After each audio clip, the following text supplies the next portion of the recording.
আসসালামু আলাইকুম রহমতুল্লাহি ওয়াবারাকাতুহু। আশা করি সবাই ভালো আছেন। আমি দোপাচাল পাক দরবার শরীফের পক্ষ থেকে প্রথমেই আপনাদের সকলের জন্য প্রেম প্রীতি ভালোবাসা ও শুভেচ্ছা নিবেদন করছি। পবিত্র শবে বরাত উপলক্ষে দোপাচাল পাক দরবার শরীফের যে আয়োজন হয়েছে সেই আয়োজনগুলোই আমরা আসলে ভিডিওর মাধ্যমে আপনাদের সামনে তুলে ধরার চেষ্টা করব। মূলত শবে বরাত হলো মুসলিম উম্মার একটি মুক্তির রজনী, যে রজনীতে মহান রাব্বুল আলামিন হাজার হাজার লক্ষ লক্ষ বান্দাদেরকে মাফ করে দেন ওনাদের ইবাদত এবং আমলের দিকে দৃষ্টি দিয়ে। সেই মহিমান্বিত রাতে আমাদের দোয়াচাল পাক দরবার শরীফ খুব সুন্দরভাবে সাজানো হয়েছে, খুব পরিষ্কার পরিচ্ছন্নভাবে সাজানো হয়েছে। আমাদের অনেক ভক্ত আশেকান জাকেরান আছেন যারা অনেক দূর দূরান্ততে থাকেন এবং সময় এবং সুযোগের জন্য, পারিবারিক সমস্যার জন্য, সামাজিক সমস্যার জন্য আসতে পারেন না। তাদের জন্যই হলো মূলত এই ভিডিওটা। মাজার শরীফ সাজানো হয়েছে অনেক সুন্দরভাবে, হালুয়ার ব্যবস্থা করা হয়েছিল।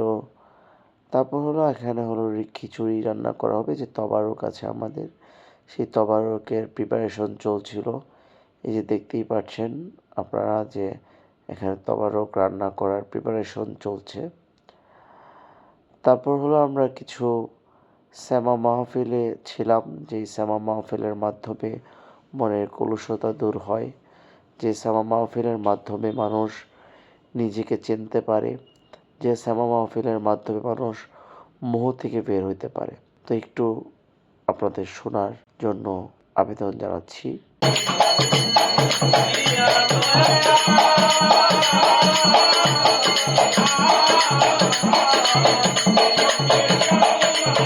এরপর হলো আমরা রাতের বেলা আমাদের ভক্ত আশেকানদেরকে নিয়ে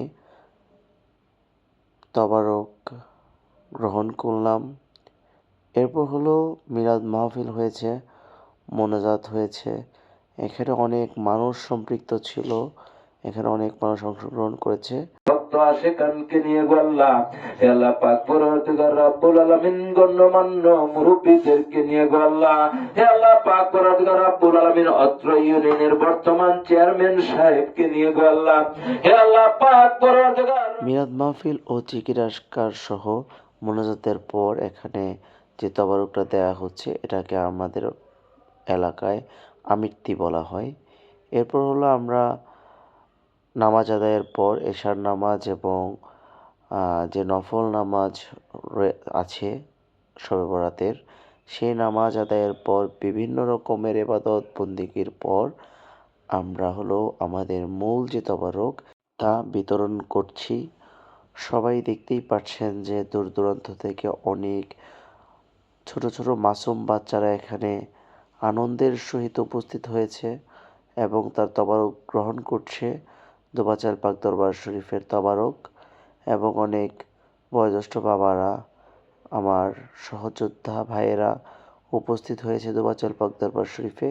বলতে গেলে শবে বরাত উপলক্ষে প্রতি বছরই নামাজ আদায়ের পর এরকম একটা মিলন মেলায় পরিপূর্ণতা লাভ করে দোপাচাল পাক দরবার শরীফ। এই মিলন মেলা আমরা আশাবাদী যে মৃত্যুর আগ পর্যন্ত চলমান থাকবে। এভাবেই আমরা শবে বরাত পালন করে যাব, আমাদের ইবাদত করে যাব, আমাদের আমল করে যাব। আমরা যার যার অবস্থান থেকে নিজেদের হৃদয়কে শুদ্ধ করার চেষ্টা করব। তো তবারক বিতরণের পর যার যার মতো করে তার তার পীর ও মুর্শিদের স্মরণে, আল্লাহ ও তার রাসূলের স্মরণে ইবাদত বন্দেগী সবাই করবে। তো এই কথায় বলি আজকে এই পর্যন্তই। সবাই ভালো থাকবেন। আসসালামু আলাইকুম।